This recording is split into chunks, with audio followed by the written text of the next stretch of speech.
But basically, what chaptalization is you don't have enough sugar, and grape sugar is glucose and fructose.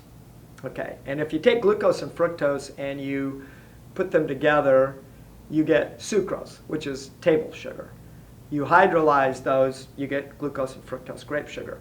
The reason you have these two entities, that's grape sugar rather than sucrose, is because what's coming down from the leaves, what the canopy of the vine is making is all sucrose, table sugar. That's all it makes and exports to the fruit.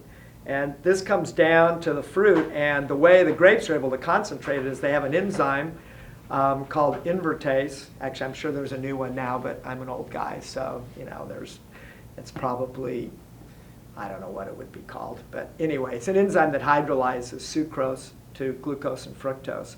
And as the sucrose goes through the membrane goes through the cells and the membranes of the grape, the invertase cleaves it into glucose and fructose.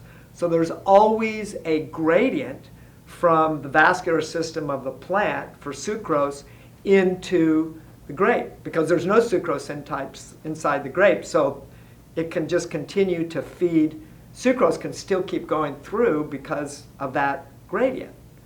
And so what you're trying to do when you so now you've crushed these grapes, they're in the tank, you've got a lot of this active enzyme in there. When you add sugar, and what we have to add is table sugar, it immediately hydrolyzes it to glucose and fructose. So I'm always amused when I hear people go, oh yeah, you can tell when it's cane sugar or when it's beet sugar or whatever. Because this is stuff that's been crystallized, so it's basically pure sucrose. And it's now been hydrolyzed to glucose and fructose, which means it is indistinguishable from the grape sugar that was already in the must. And so I'm calling BS on the people that think they can tell what has been chaptalized with. If it's sucrose, it's going to become glucose and fructose, and it's going to be indistinguishable. And so what that allows you to do is pick your fruit earlier at a sugar that might give you only 11 or 11.5% alcohol, and where you really want to be, in my opinion, is somewhere in the 12s. That's a nice moderate alcohol. It gives some weight to the wine, but isn't hot.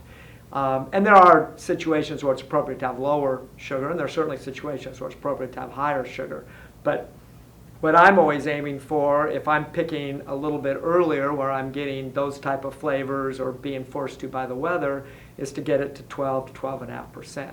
So therefore, checking the sugar, saying, okay, I need to add this much in order to get these type of alcohol quantities.